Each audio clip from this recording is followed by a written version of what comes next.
afternoon, friends and neighbors. Thank you for joining us back at the Paulding Pulse.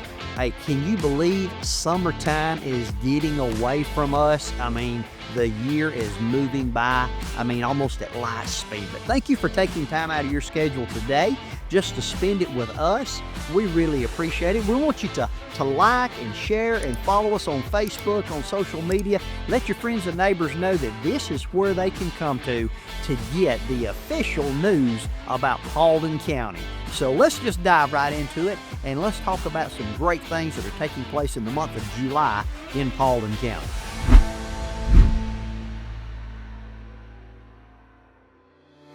I know we've been keeping you up to date on fire station number 13. That is at 2883 Old Cartersville Road. And folks, I got great news for you. You know, we showed you last week that the grand opening, and then on Saturday we were out there and they had a community open house. These guys were cooking hot dogs for the community to come out and just share some time with them. Well, guess what? On Monday, July the 7th, it will officially open and they will start taking calls from that location. And we are excited. I know that the community is excited about it. It's going to help you on your insurance rates. It's just going to make you feel better about being at home and laying down at night knowing that just a few minutes up the road, there is help there in the event that you ever need it. So Fire Station 13 on Old Cartersville Road officially opens for business on Monday, July the 7th.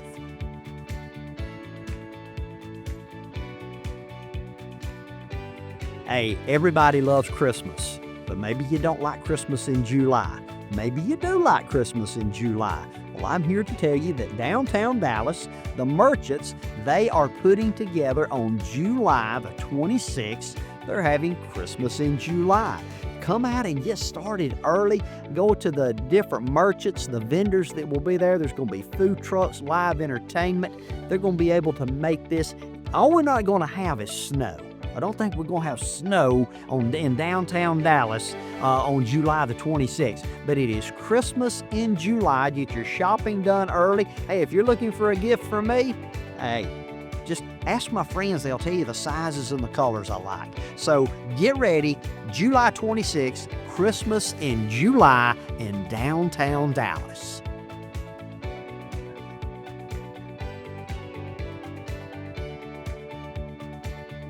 Hey, everybody loves a good movie, spending time with the family. What a better way to share a great movie is to be under the stars. Meet us on the 12th of July at 7 o'clock. The activities will begin. Now, the movie will start at sundown. This is the movie Under the Stars. And the one that we are showing in July is going to be The Wild Robot. Hey, I saw it the other day at the house with the grandkids, and if you haven't seen this movie, it is a great movie to spend and share time with the family. What a better way to do it, and a better location than here at Veterans Park. That is at 240 Constitution Boulevard in Dallas. So come out and spend some time with your family. You got folks coming into town for the summer season. Get to spend some time with them. Call the neighbors up. Make an entire evening of it, and come out and have a great time on July the 12th. Come out at 7 o'clock. Movie starts at sunset, and watch The Wild Robot at Veterans Park. Folks, I told you we are jam-packed all summer long right here at Veterans Park.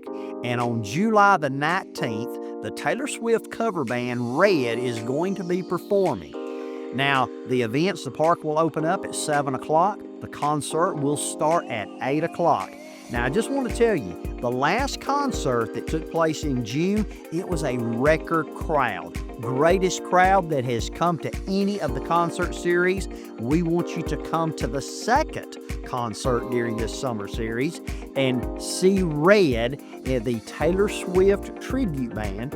And hey, it's going to be a great event. There's going to be food trucks that will be there. Bring the blanket, bring the lawn chair. Remember, there's no alcohol, but come out and be with us. Have a great time on the 19th of July at Veterans Park, again located at 240 Constitution Boulevard in Dallas. We're excited about about this concert, and we're most excited about getting to spend the evening with you.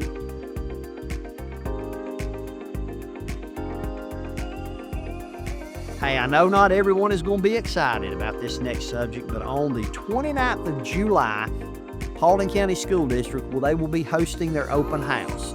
You'll notice on the graphic behind me, you'll notice that it lists each one of the schools, the times. I believe the elementary schools are starting at like 2 o'clock in the afternoon there, but the middle and the high school, they don't start until 4.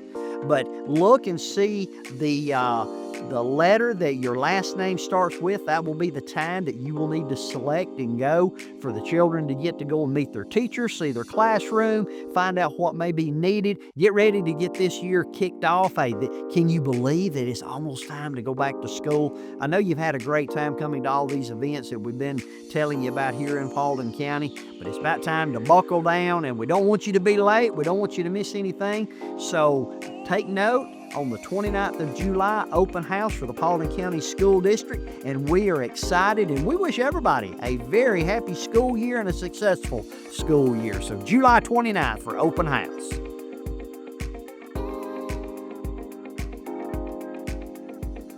Folks, we got an opportunity to spend some time with our state court judges. Now, we've got 2 of them here in Paulding County, Judge O'Connor and Judge Roundtree.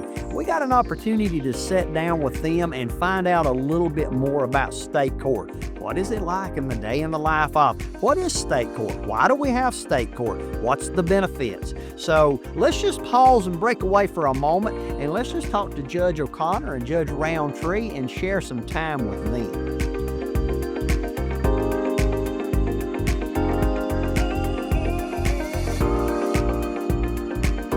Hello, everyone. We are here today with Judge O'Connor and Judge Roundtree. We'll spend a little bit of time with probably 2 of the busiest folks in Paulding County. No doubt their calendar is jam-packed, but they have somehow been able to take some time away from their busy schedule to share with us today. So thank you guys for being here. Thank you, John. Thank you for having us. We appreciate it. And so we're just going to jump right into this and get to know a little bit about each of you. So, first off, I got to ask, what made you want to be a lawyer? And did you always have your sights set on one day being a judge? Who goes first? Ben? I'll go first. So I had no clue I was going to be a judge. I am very proud and happy to be a judge now, but my road to get here was a little bit different than most. I was a police officer and a prosecutor and then a defense attorney, and now I'm a judge. I started off wanting to be an FBI agent. That's what my sights were set on, but here I am, and I couldn't be happier. Well, great. We love serving the citizens of Paulding County. And we're glad to have you. Judge Roundtree, what's your story? It's kind of interesting. I learned things from Judge O'Connor that I didn't realize. I actually was interested in being an FBI agent as well. Oh. And that was in college. And it was partly motivated by the movie Point Break, because I thought that was a great movie at the time. So that was my college years. And at the time, I did not know that I wanted to go to law school, but I ended up interning for a prosecutor in a state court, Ken Malden, in Clark County in Athens, and enjoyed my time there and thought, well, I got to figure out what I'm going to do after my 4 years are up, or 4.5 years are up at UGA, and ended up attending law school. Came from a medical family, so I didn't think that was where I was going to end up, but did end up in law school. And after law school, you asked about the judgeship. I went to Georgia State University, to the College of Law there. And my first job as an attorney was actually as a staff attorney here in Paulding County. I worked for Judges Fudger, Foster, and Cummings. And so they were very much my mentors. I looked up to them. The judicial system was something that I was been interested in, and clerking even in law school for judges at that time. But my first real job was here in Paulding County. And so it's been quite a fulfilling and thrilling thing to be able to serve the citizens today. Well, we're glad to have you. And state court is something that's relatively new. We've been here how long? 3 years tomorrow. And today is a special day for you. It is. Tell us about it. So 3 years ago today, I was in court in front of Judge Beavers, and I got the call from Governor Kemp to tell me I got the appointment, and it was one of the best experiences of my life. It was really a great day. Congratulations. Thank you. That is perfect. Okay, so state court is something new. How did state court come to be in Paulding County? So state court, its jurisdiction is a little bit different than superior court. State court's jurisdiction, generally speaking, are misdemeanor criminal cases, and then any civil lawsuit where a party is asking for money from another party. That may involve a car accident case where somebody is injured and is asking for money. It may involve a landlord-tenant dispute, business dispute, individuals that are asking for money. So we don't handle divorce cases, custody Thank cases, goodness. those types of cases. But a growing need in Paulding County as the population grew was to the state courts cater to things that, frankly, most citizens encounter one day. It may be a speeding ticket that we deal with. And those kind of cases really can back up the superior courts where they're handling much, significant felony cases. And it really became an opportunity, I think, for the county to develop and become, I think, most metropolitan counties in Atlanta certainly have state courts. Paulding, I think, might be the last one in metropolitan Atlanta. Definitely for Really? our population. State court. Yeah, that's right. And so it was, I think, a dream that the county had for quite a while in seeing it. And the opportunity came about through the support of our legislators and from the county commissioners. And I think a lot of parties got together and realized that we can offer, justice quicker. And we can also hold those people, or allow them to get to court in a really pretty expeditious way. It's a much quicker court. So generally speaking, when I was a practicing litigator, who did not do divorce cases, by the way, and custody cases, if you wanted to get to court quicker to obtain money, or if you were defending a case or whatever, but if you're prosecuting a case, not as a criminal case, but as a civil litigant suing for money, then your quickest way to get there is through state court. And so it's again, this was an opportunity that in a court that, frankly, is about the only judgeship that I, frankly, was really committed. I think that's another thing we agree on. Both of us agree that we want to be state court judges for the rest of our our tenure. So there another thing with state court too, there's no monetary cap. So it's concurrent jurisdiction with superior court. So civil cases you can file in superior or state court. Okay. But like he said, it's much more expeditious to get it through state court. And I don't think most people realize that. So now we know you've been here 3 years. Today, Yeah, today. Judge Roundtree, you're I am the rookie on the bench. The rookie, yes. And the chief judge has been just a pleasure to work with. It's been a great experience so far. I've been on the bench since February 11th when I was sworn in by Governor Kemp. So this was an open seat. It wasn't a judge stepping down. This is the second judgeship. So number 2 in line. Judge O'Connor is the first judge of Paulding County State Court. He's been a great addition. He really has been fantastic to work with. It's I think we've a good team and have made a lot of great progress and really enjoying our time. That is awesome. Okay, I got to ask. I'm going to get personal. How do you sit on the bench? You're human just like the rest of us. And you're listening to this case, and I know everybody wants to know. How do you separate the personal view of it, and then you still got to maintain that judicial ethics and integrity? How do you separate the personal and the professional? You want to take them? Sure. I think with my background, for me, it's rather easy. Just because I have seen all the perspectives, and I take it very serious in somebody who is passing judgment on another. So I take it very, very seriously. But as far as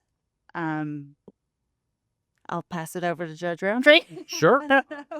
I think it's a great point that as I practiced law before I got on the bench almost 30 years. So I am 30 years ago, in June, I started in Paulding County. But having been a litigator for all of those years, and over 90% of them were here in Paulding County. I was in another county for a couple of years early on in my career. But I have literally every case you're asking about, every case that comes before you, I have yet to see any case that I haven't been involved in, of the civil cases. At some point, I have litigated that kind of case, and I've litigated it from both perspectives. And I do know and take it very seriously. There's no agenda that comes into it. I understand both sides. One side is, if you're coming to court, one side's going to be a winner and one's going to be a loser, which is another reason we promote the idea of trying to control the litigation and coming up with some kind of settlement that both parties can live with. But if you come into court, ultimately that decision has to be made based on the merits of the case. And having seen both sides of it, sometimes I agree, sometimes I disagree, but I will absolutely listen to both sides because I've been there on both sides as an advocate for both sides. Oh, that's got to be tough. And at the end of the day, we're all human beings. I mean, Yeah. And I think that's the part that, for those of us that we don't sit on the bench, I think that human piece, that how do you separate that? I think that we see that would be a major challenge, to separate your personal beliefs, your personal values, whatever the case may be. But I like that. I like that answer. I got to ask, what about any other participation in accountability court, whether it be drug court, mental health court? Where does state court fall in that? Sure. We started a DUI court. We were active. We were up and running. I think it was July of this year or August or so. So we have currently 11 participants, and they're doing phenomenal. As far as we obviously are a newer accountability court, but it's running. We're helping these individuals. They're getting treatment. They're really thriving in our program, and I hope to continue to And help that's them. DUI court. It is DUI court. Tell us a little. I mean, what's that process look like? So it's a post-conviction court. So after they plead guilty to the DUI, they'll enter into the court. It's a 18-month process. They are held accountable through drug testing. They also have to go to treatment, and then they have to come to court every 2 weeks. Through this process, they're able to secure employment if they don't have it. The court's able to do a lot of things for them that otherwise would not be, they would not have access to. And it's just a really all around. When I first came a state court judge, it was one of my first things I wanted to do, because as a public defender, some of my clientele didn't have family, didn't have people that cared for them, and really the biggest impact I ever saw in changing anybody's life was through accountability court. So I was very eager when I started to get the DUI court up and running. That's great. That is great. I'm going to get personal again. Sure. I'm going to start with you, Judge Roundtree. What is a day in the life of Judge Roundtree? So right now, of course, I'm still adjusting to the new realities of being a judge. And the day in the life is, I probably need to take it a day in the week a little bit. Ever what works for you? I am in court about 1 to 2 days a week right now. And that process, this morning I was in court, maybe an hour that I was in court, not very long. And that's all the court that I will have today. Most of my day is spent actually reviewing motions that parties file. They may be a variety of types of motions. I won't bore the audience with what those motions are, but some of them are very in-depth. Some of them are complex. Some of them are simple. But most of my day is spent writing orders, working with the staff to get those orders out, trying to get it right, conducting legal research, which is something I enjoy doing, and trying to really, get the right answer on a motion that a party's asking for relief. Maybe it's a pretrial motion. Sometimes it's a post trial type of motion as well. And so that would be my general time. Is I spend very little time on the telephone, which I will candidly and gratefully admit I've enjoyed less time on the telephone. Spent many hours in my private practice on the telephone. So I don't spend much time on the phone because parties aren't allowed to call me. We take that very seriously. I don't have ex parte communication with anybody. When you're coming to my court, I have not spoken to the other side without your presence of another party. That's not going to happen in my court, and or I'm sure in Judge O'Connor's either. I don't mean it's mine, but that's something that litigants have to understand. So, yeah, I mean, it's I'm still learning.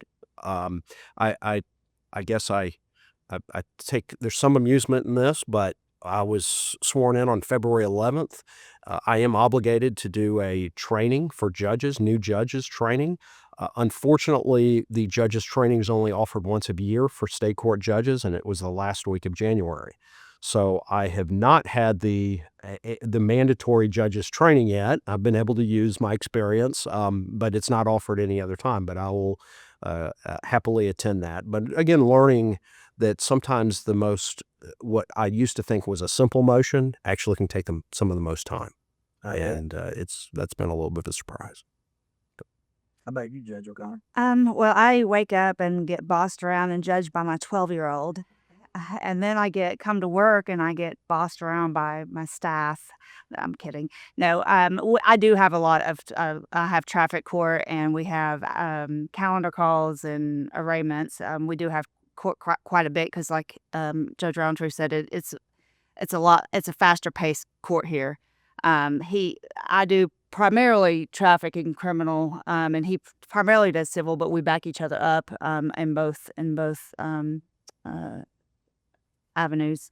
But yeah, we just come here and it's from get-go, it's very busy and we stay very busy, and I just really love doing what I do. I really love being a state court judge.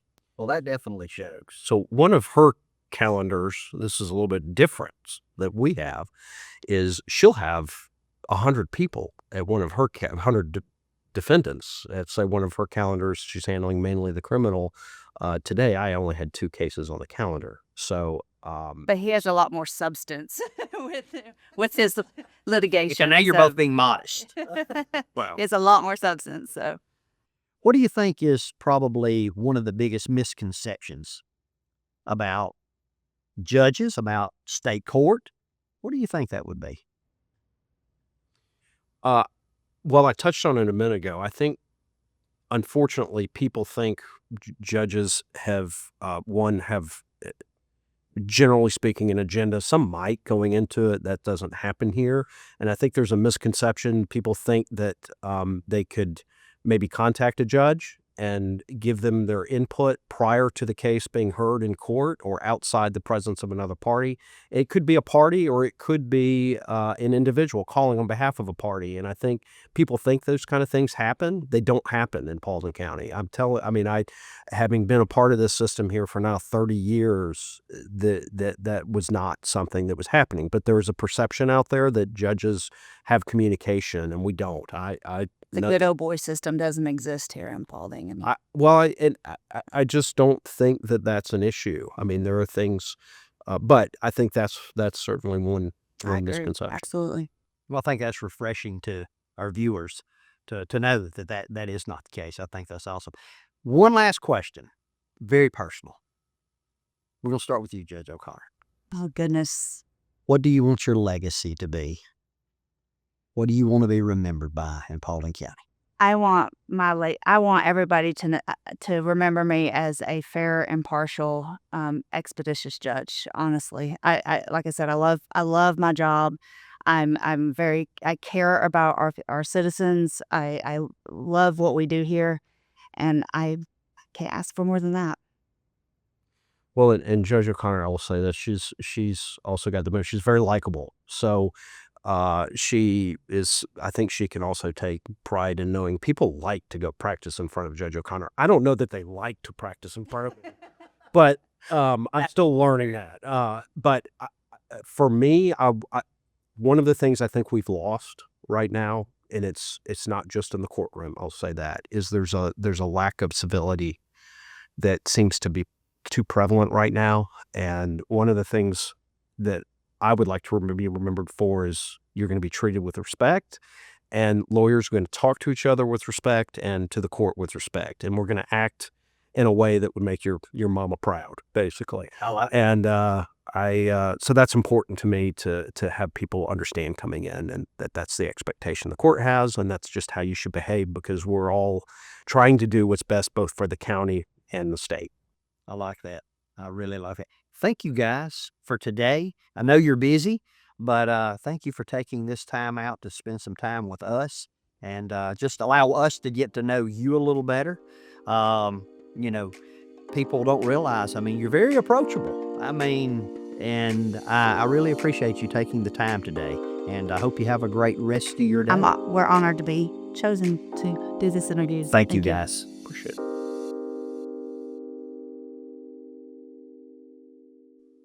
Hey, folks, we want to thank you so much for tuning in with us today for this month for the Paulding Pulse. I know you have found it exciting. I know you found it informative. And, we really appreciate now when we get out and about in the community and you just give us a shout, or you come up and you say, hey, I really enjoy the Paulding Pulse. And we got a great team here. They're doing a great job, and we're putting out some great products, and I know that you're finding those beneficial.